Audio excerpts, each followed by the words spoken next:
अस्सलाम वालेकुम students numerical analysis की इस क्लास में हम लीनियर इक्वेशन को सोल्व करने के मेथड्स देखेंगे कि कौन कौन से मेथड्स हैं और किस तरह से हम उसको अप्लाई कर सकते हैं। तो स्टूडेंट्स, लीनियर इक्वेशन होती क्या है? तो an equation that are of first order is called linear equation. Students, यानी ऐसी इक्वेशन जिसमें वेरिएबल की पावर 1 हो और लीनियर इक्वेशन कहलाती है। तो लीनियर इक्वेशन को सोल्व करने के दो मेथड्स हैं, डायरेक्ट मेथड है, एक आइटरेटिव मेथड है।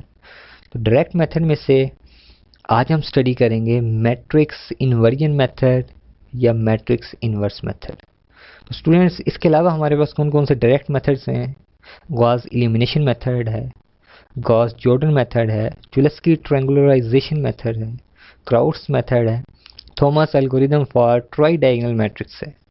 स्टूडेंट्स, इसी तरह हमारे पास आइटरेटिव मेथड्स में जैकोबी आइटरेशन मेथड है और गॉस सीडल आइटरेशन मेथड्स है। स्टूडेंट्स, इन तमाम में से हम डायरेक्ट मेथड्स को आज स्टडी करेंगे और डायरेक्ट मेथड्स में से हम स्टडी करेंगे मैट्रिक्स इन्वर्स मेथड्स को। तो चलिए स्टूडेंट्स, एक एग्जांपल से हम देखते हैं कि किस तरह से मैट्रिक्स इन्वर्स मेथड। स्टूडेंट्स, ये हमारे पास 3x3 सिस्टम ऑफ इक्वेशंस कह सकते हैं या इसे हम स्टूडेंट्स सिमुल्टेनियस इक्वेशन भी कह सकते हैं। तो सिमुल्टेनियस इक्वेशन क्या होती है? ऐसी equations that are solve together is called simultaneous equation. तो यहाँ पे स्टूडेंट हमारे पास 3x3 सिस्टम ऑफ इक्वेशंस है, इसको हम सोल्व करेंगे, देन हमारे पास जो आंसर आएगा वो इस सिस्टम का क्या कहलाएगा? सॉल्यूशन कहलाएगा।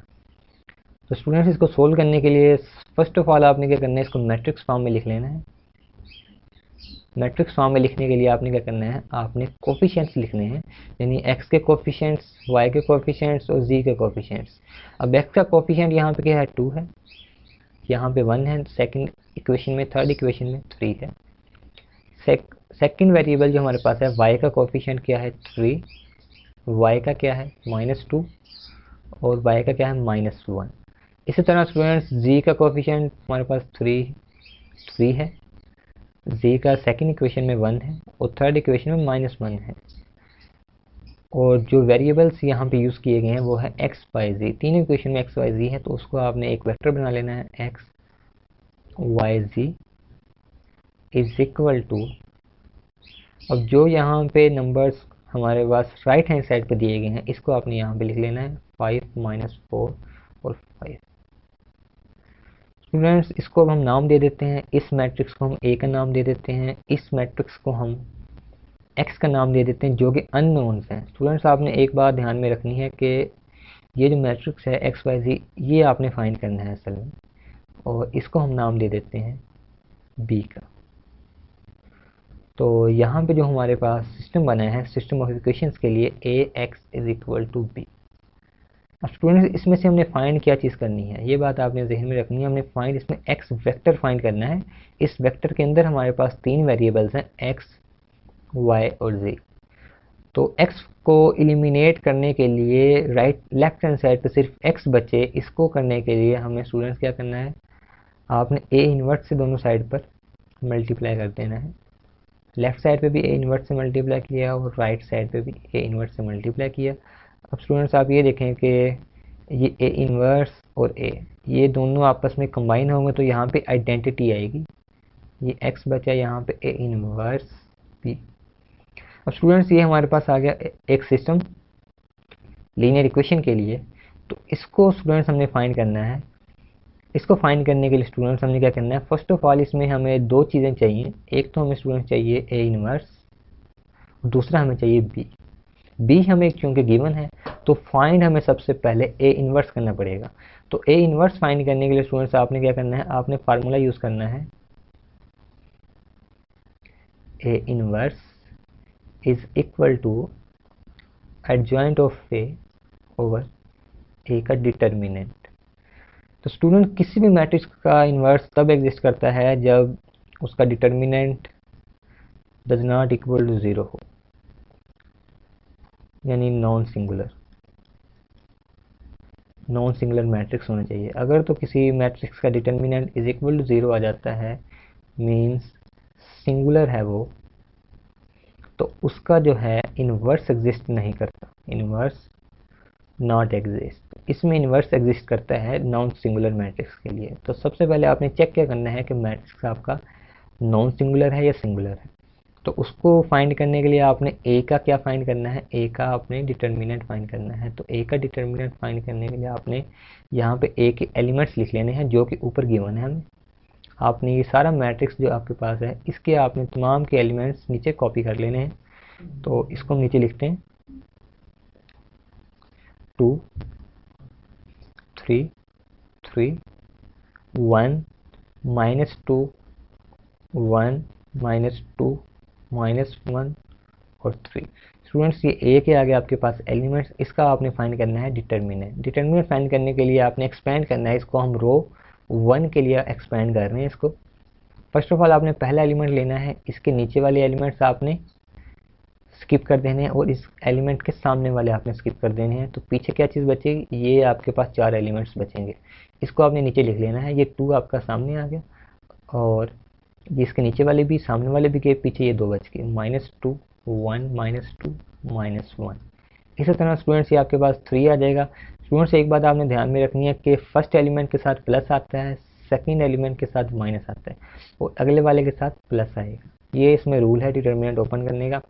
अब सेकंड एलिमेंट्स के लिए आपने ओपन करना है तो सेकंड एलिमेंट्स के सामने वाले और पीछे वाले एलिमेंट छोड़ देने हैं और इससे नीचे वाले भी छोड़ देने हैं। तो पीछे 4 एलिमेंट्स बचेंगे 1 3 1 -2 1 3 1 -2, ये आपने लिख लिया। उसके बाद तीसरे एलिमेंट के लिए आपने एक्सपेंड करना है तो यहाँ पे +3 आ जाएगा और इसके नीचे वाले भी 3 के और 3 के सामने वाले भी छोड़ देने हैं, पीछे बचेगा 1 -2 और 3 और -1। अब आपने ये 2/2 का सिस्टम बन गया, इसको आपने ओपन कर लेना है। ये 2 2 मल्टीप्लाई -2 मल्टीप्लाई -2 -4 और इन दोनों को मल्टीप्लाई करेंगे तो ये आ जाएगा +1 -3 और -2 -3।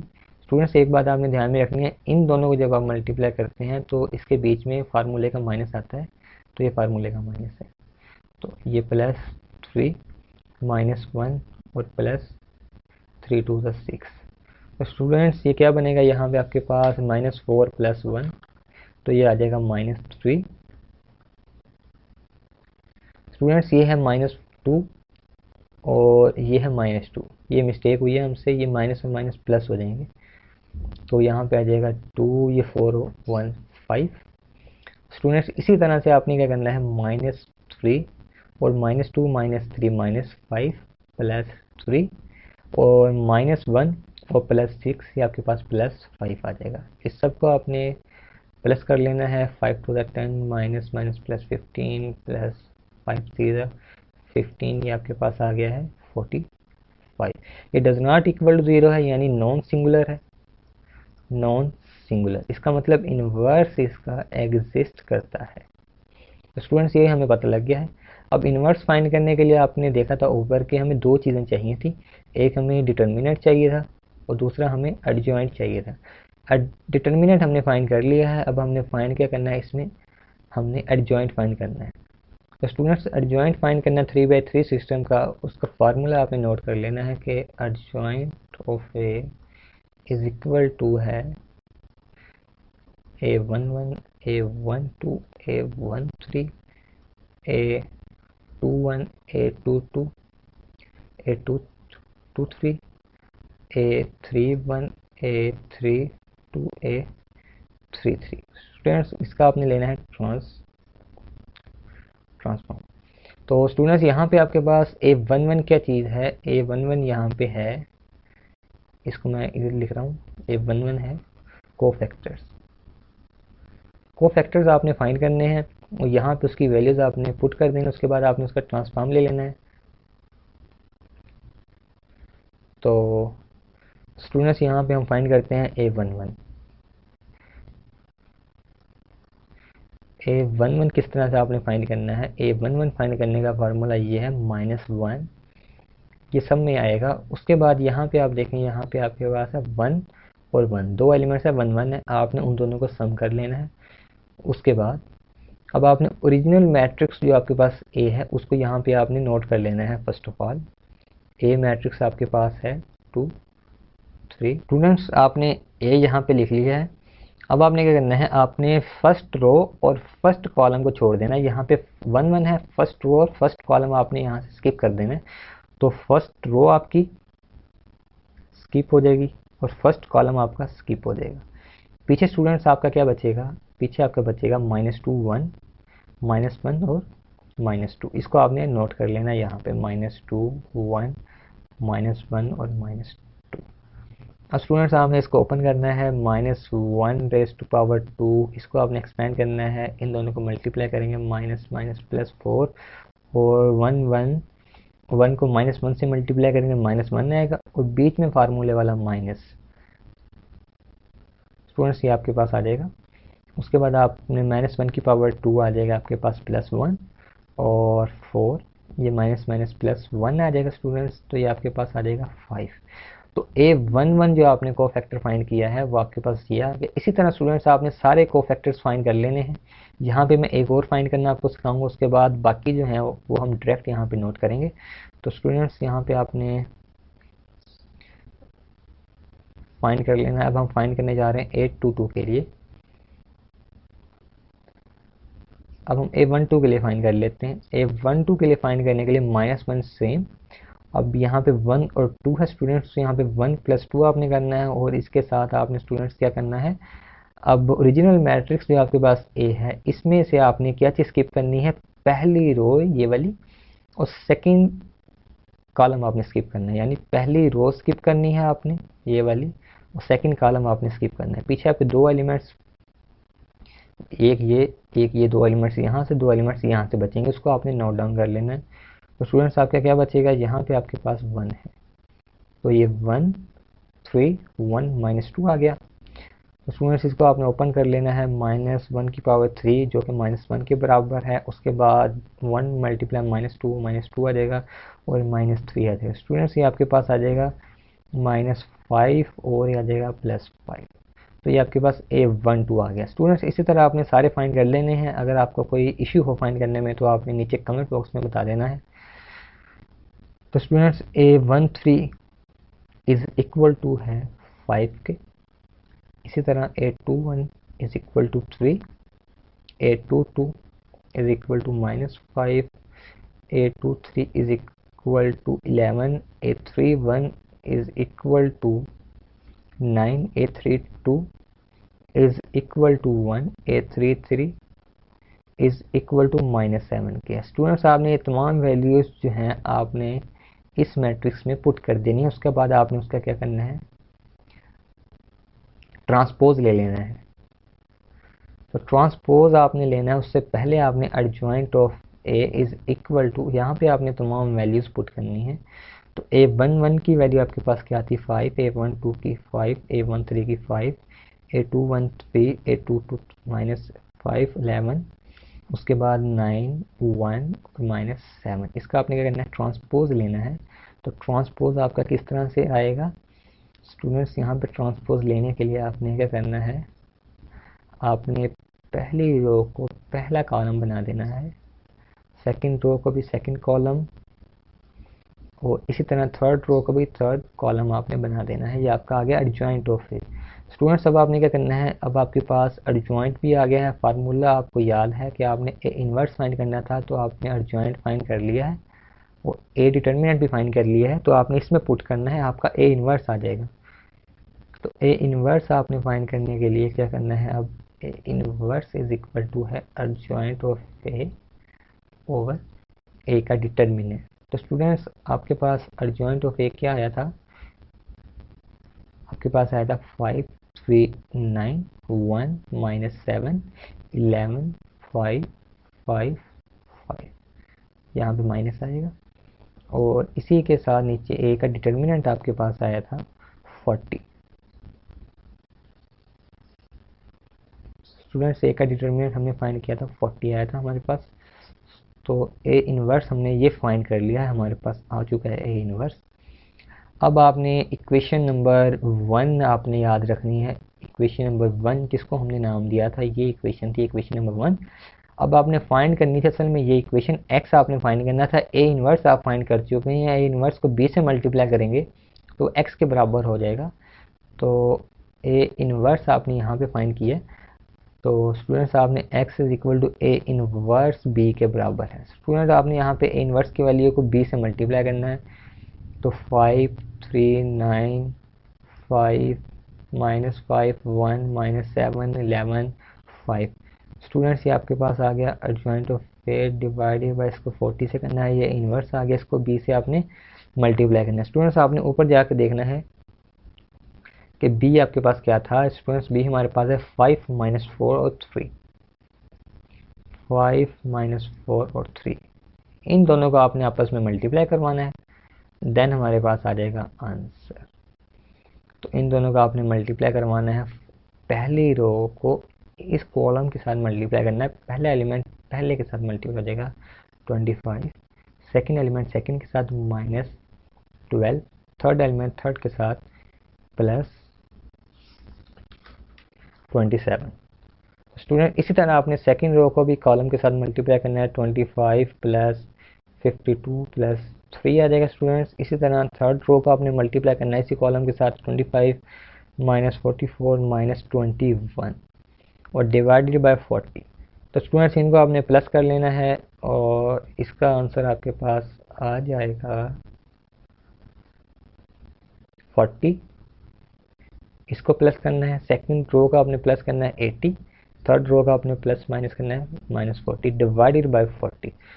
तो स्टूडेंट्स अब ये 40 को आपने सब के साथ लहदा डिवाइड करना है, तो 40 डिवाइडेड बाय 40 आपके पास आंसर आ जाएगा 1।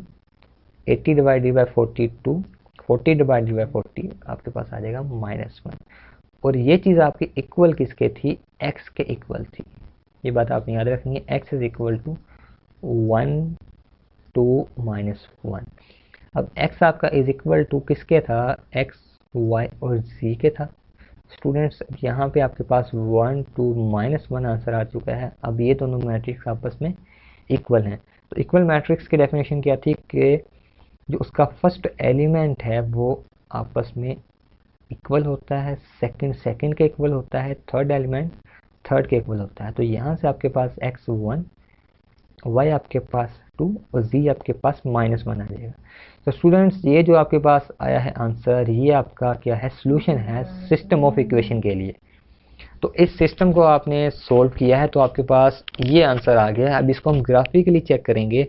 सिस्टम ऑफ इक्वेशन का ये सॉल्यूशन होने का मतलब ये है कि ज्योमेट्रिकली इसका मीनिंग ये होगा कि ये तीनों पॉइंट्स उस सिस्टम को सेटिस्फाई करते हैं। जब हम इसके ज्योमेट्री देखेंगे तो ज्योमेट्रिक में हमें ये पता लगेगा कि ये जो तीन लाइंस थी, ये जो स्टार्ट में हमने देखा था, ये तीनों लाइंस जहाँ पे आपस में इंटरसेक्ट करती हैं, फॉर एग्जांपल इस लाइन की इक्वेशन ये बनती है, सेकंड वाले की मैं आपको वैसे ही फर्ज कर रहे हैं कि ये बनती है, थर्ड वाले की आई थिंक ये हमने फर्ज किया ये बनती है। जहाँ पे तीनों पॉइंट्स आपस में इंटरसेक्ट करते हैं वो इसका क्या कहलाता है, सॉल्यूशन पॉइंट कहलाता है। तो ज्योमेट्रिकली हम इसको देखते हैं कि इन तीनों इक्वेशन का कौन सा पॉइंट है जो पॉइंट ऑफ इंटरसेक्शन है। वही पॉइंट हमने नीचे फाइंड कर चुके हैं। ये पॉइंट स्टूडेंट्स हमने फाइंड कर लिया है, इसी पॉइंट को हम ज्योमेट्रिकली देखने जा रहे हैं। स्टूडेंट्स जैसा कि आपने क्वेश्चन में देखा था कि हमारे पास 3/3 सिस्टम ऑफ इक्वेशन था। तो 3/3 सिस्टम ऑफ इक्वेशन को जब हमने ज्योमेट्रिकली देखा है तो ये आप देख सकते हैं कि फर्स्ट इक्वेशन जो है ये स्पेस के अंदर है। 3 वेरिएबल्स हैं तो आपने स्पेस के अंदर ड्रा किया तो उसकी एक प्लेन बनेगी। इसी तरह से सेकंड जो इक्वेशन है ये भी स्पेस के अंदर है तो उसकी भी एक प्लेन बनेगी। थर्ड इक्वेशन है ये भी स्पेस के अंदर है, ये भी एक प्लेन बनेगी। तो स्टूडेंट जब तीनों की तीनों प्लेनें आपस में इंटरसेक्ट करेंगे एक दूसरे को तो एक पॉइंट ऑफ हमें इंटरसेक्शन मिलेगा स्टूडेंट, वो हमारा क्या कहलाएगा, सॉल्यूशन कहलाएगा। तो आप ये नीचे देख सकते हैं कि ट्रेस में आपका वो पॉइंट ऑफ इंटरसेक्शन आएगा। अगर मैं यहाँ पे लेके जाऊँ ये आपके पास स्टूडेंट्स हमारा आंसर आपको याद होगा कि 1 2 और -1 आया था। तो यहाँ पे अगर हम लेके जाएँ अपने कर्सल को तो यहाँ पे स्टूडेंट्स आप देख सकते हैं कि नीचे आ रहा है 0 2 और -1। ये कर्सल थोड़ा सा पीछे हो गया तो स्टूडेंट्स ये आप देख सकते हैं कि ये पॉइंट ऑफ इंटरसेक्शन है तीनों प्लेनों का। तो स्टूडेंट ये हमारी ज्योमेट्री का रिप्रेजेंटेशन थी ऑफ 3/3 सिस्टम ऑफ इक्वेशंस की। स्टूडेंट्स यहाँ पे हमारे पास कुछ रिमार्क्स हैं तो इन्हें देखते हैं। तो नंबर 1 है a linear system AX = B is called homogeneous if B is 0 vector. And non homogeneous और inhomogeneous if B does not equal to zero. यानी स्टूडेंट्स यहाँ पे ये कह रहा है अगर ये सिस्टम हमारे पास है A X is equal to B, अगर तो इसमें बी वेक्टर अगर ज़ीरो हो जाए तो ये सिस्टम क्या कहलाएगा, होमोजीनियस कहलाएगा। अगर बी ज़ीरो ना हो तो ये सिस्टम क्या कहलाएगा, नॉन होमोजीनियस या इनहोमोजीनियस कहलाएगा। तो स्टूडेंट्स सेकंड रिमार्क्स इसमें आता है क्या, नॉन होमोजीनियस सिस्टम कौन सा है जिसमें बी वेक्टर हमारा does not equal to zero है। Linear system Ax is equal to b is called consistent if it has unique or infinitely many solution। Students यहाँ पे वो ये कह रहे हैं कि अगर हमारे पास system Ax is equal to b non homogeneous है तो ये कंसिस्टेंट सोल्यूशन कब कहलाएगा, if it has unique solution होना चाहिए या इनफाइनाइटली मैनी सोल्यूशन होने चाहिए। सेकंड वो ये कह रहा है ये सिस्टम क्या कहलाएगा, इनकंसिस्टेंट कहलाएगा if it has no solution. तो स्टूडेंट्स रिमार्क्स नंबर 3 हमारे पास आता है if determinant of A is equal to zero, अगर डिटर्मिनेंट ज़ीरो हो जाए then students inverse of A does not exist and the system A X is equal to B does not have a unique solution. ठीक है students, system either has no solution और infinitely many solution. अगर तो determinant zero होता है तो उसका system का या तो सोल्यूशन एग्जिस्ट नहीं करेगा या इन्फिनिटली मैनी सोल्यूशन एग्जिस्ट करेंगे। स्टूडेंट्स रिमार्क्स नंबर 4 आता है solution of a linear system of two equations with two variables represent two lines. तो स्टूडेंट्स उसके 3 केसेस हमारे पास आते हैं। A unique solution exist as the lines intersect at a point. Students यहाँ पे वो ये कह रहा है कि अगर हमारे पास दो लाइंस हैं, ये दो लाइंस हैं, अगर दोनों इंटरसेक्ट कर रही हैं तो उसका एक कॉमन पॉइंट एग्जिस्ट करेगा जो कि उसका सोल्यूशन कहलाता है पॉइंट नंबर ए में। अगर स्टूडेंट बी पॉइंट में कह रहे हैं infinitely many solution exist as two lines completely overlap with each other. Students B case में ये कह रहा है अगर आपके पास एक लाइन है और दूसरी लाइन जो आपके पास है वो उसके ओवरलैप कर रही है दोनों, तो स्टूडेंट्स इस केस में आपके पास इन्फिनिटली मैनी सोल्यूशन एग्जिस्ट करते हैं। तो इसी तरह से स्टूडेंट्स आपके पास पॉइंट नंबर 3 आता है no solution exist as two line does not intersect. It means that के आपके पास एक लाइन ये है और दूसरी लाइन आपके पास ये है, अब दोनों इंटरसेक्ट नहीं कर रही तो कोई पॉइंट कॉमन है ही नहीं, इसका मतलब है कि इसका सोल्यूशन एग्जिस्ट नहीं करता। तो स्टूडेंट पॉइंट नंबर 5 आता है solution of a linear system of 3 equation with 3 variable represent 3 planes. इसमें हमारे पास 3 पॉइंट्स आते हैं। Unique solution exist as the 3 planes intersect at a point. It means that अगर 3 प्लेन्स आपके पास तीनों इंटरसेक्ट कर रहे हैं तो उसका कॉमन पॉइंट एक पॉइंट आएगा जो कि उसका सोल्यूशन होगा। पॉइंट बी है infinitely many solution as the 3 planes intersect at a line. अगर तो तीनों प्लेन एक लाइन को इंटरसेक्ट करते हैं तो उसके इन्फिनिटली मैनी सोल्यूशन एग्जिस्ट करेंगे। अगर तो तीनों प्लेन डज नॉट इंटरसेक्ट, अगर तो इंटरसेक्ट नहीं कर रहे तो स्टूडेंट्स उसका कोई सोल्यूशन एग्जिस्ट नहीं करेगा। तो स्टूडेंट्स आज का ये लेक्चर था, आई होप आपको पसंद आया होगा।